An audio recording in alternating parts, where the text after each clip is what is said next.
All right, I'm a little under the weather. Sorry about that. So, I'm guessing this will be brief. Every time I say that, though, it ends up being 30 minutes or something. I don't think it'll be that long. But anyway, it's all the latest episode of Superman and Lois, and it's another good one. Though it does have some flaws in it. Still not woke though, so that's the best thing going.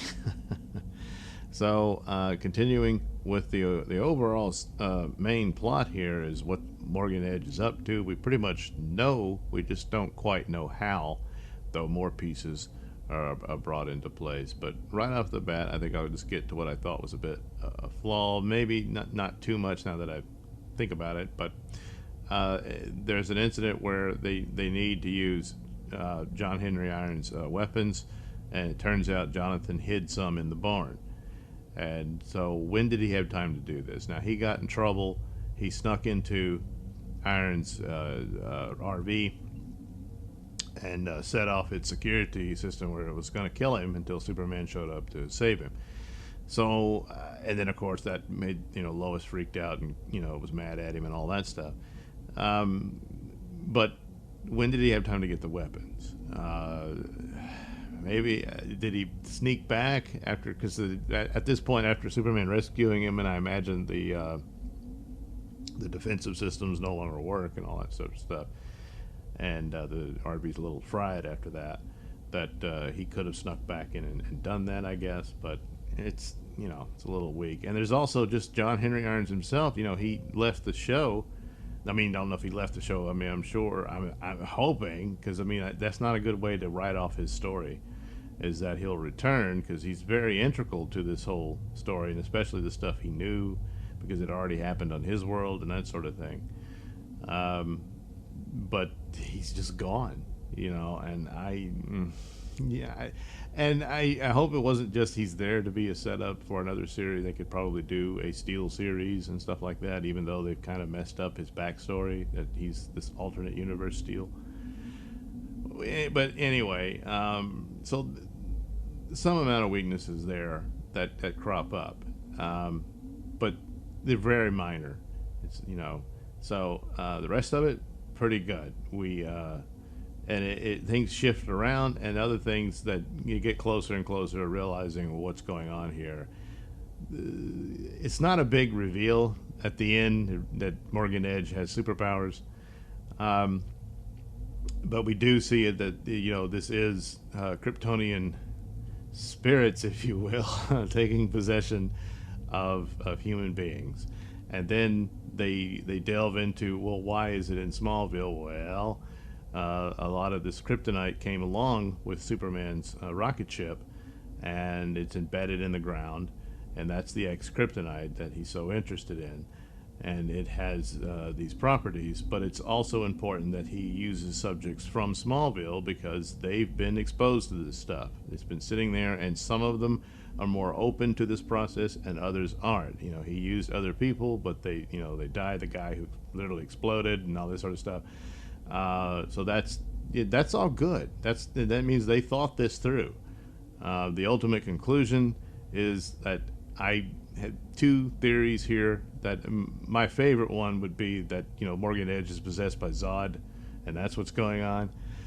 That these are Phantom Zone criminals are still in the Phantom Zone, but their consciousness are able to transfer over and take over the bodies of humans. And I like that idea. However, there is what I don't think that's what it's going to be. I think this is some Kryptonians on Krypton at the time of its destruction. Unlike Jor-El, where you build a spaceship and escape that way, they've imprinted their consciousness on these crystals. So they're still in keeping with like the Donner version of Superman with Christopher Reeve and all that they have all these crystals that has all this data on it and stuff like that. And of course that's what Superman in this show does. When he goes to the fortress, and that's a good scene again. Even though I wish they had a better fortress, but that's what he uses. He's got this crystal. It activates the memory and the data of his AI version of his father and all that stuff. So the X-kryptonite has this information in it, and they're able to utilize that and recreate these consciousness within that.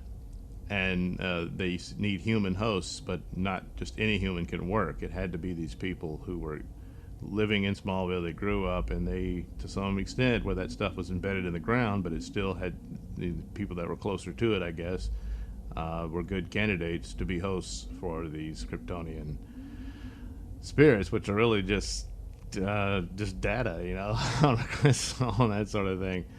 And so, but ultimately, I'm thinking that probably what happened on the other Earth is the same thing happened, but that ultimately Superman must have been taken over by one of these people. And perhaps in that business, Morgan Edge wasn't the host, or he was the first host, and then Superman became the host of this evil guy. Now, who is he? Well, in this theory, he wouldn't be Zod, so he's some other guy, and he literally refers to Superman as brother. So I don't know if that just means he's a fellow Kryptonian, or he's literally a long lost brother of Kal-El, that he was the black sheep of the family. and Jor-El disowned him, or Jor-El had a little action on the side, and hopefully it's not that. And I hope it's not that he's not a host, that Morgan Edge was always this guy, and that Morgan Edge was not his real name, and that's what they're going to do. We never get the actual Morgan Edge. We've come close to it in the TV shows, like the Wonder Woman movie. Obviously, that's not Morgan Edge at all. And the Supergirl, they sort of had him as taking the place of Lex Luthor, and then he just disappeared. This Morgan Edge has been acting like Lex Luthor again, but it makes more sense if he's possessed by some other malevolent force, because Morgan Edge in the comics was just this corporate takeover guy. There were some things here and there, but he was never quite on the level of Lex Luthor or anything like that. So it would be better, I think, that he's been possessed by this Kryptonian thing. He looked into it, and he bit off more than he could chew, and now he's controlled by this. So the other thing was a good father-son moment again for Superman, where he saves Jordan with the Superman's exposure to the kryptonite gas in the previous episode is still affecting him, and he has a problem. He goes to stop a bank robbery in Mexico, and he gets knocked out. He's not doing very well. And the interesting thing about this is that it looks as if they thought this through too. It creates a Kryptonian virus, if you will, out of Superman, as that stuff is in him. And so his son is exposed by being with him. And so now his son gets sick.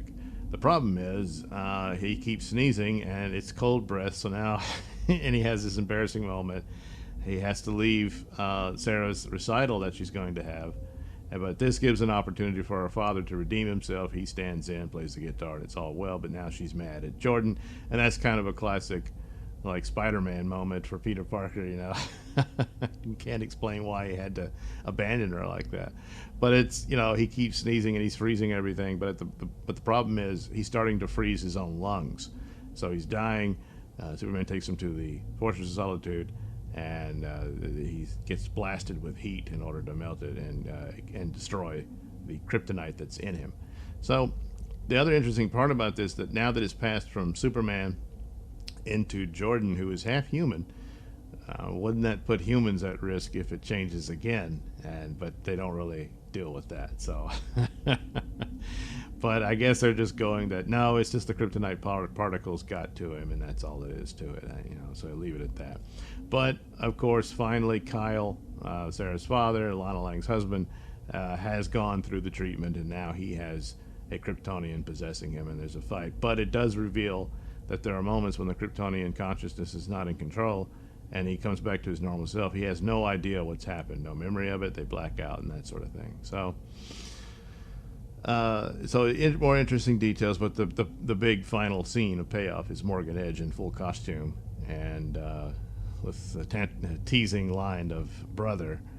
Is he really his brother, or is it just means he's a fellow Kryptonian? And but I wish it was Phantom Zone projected consciousness, but I'm thinking it's more Kryptonian consciousness recorded and downloaded into the crystals that formed the X-kryptonite. So that's where we're going. So once again, it's another good episode, despite little stumbles perhaps here and there. But other than that, probably the best thing going as of now. Thanks for watching and listening. Say, while you're still here, why not like and subscribe and share with your many friends? Yes. Also, check out my mini stores in the link description below. Yes, where you can get t-shirts, hats, mugs, all those goodies with my artwork on them. Oh, yeah. And head over to indieplanet.com and pick up a copy of my comic book, Night Night. Oh, yeah.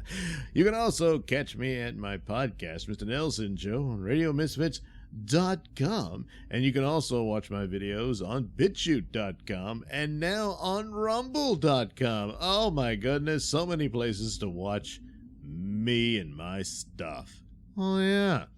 And if that's not enough for you, well, you can follow me on many social media platforms and say hi to your old pal, Mr. Nailsin.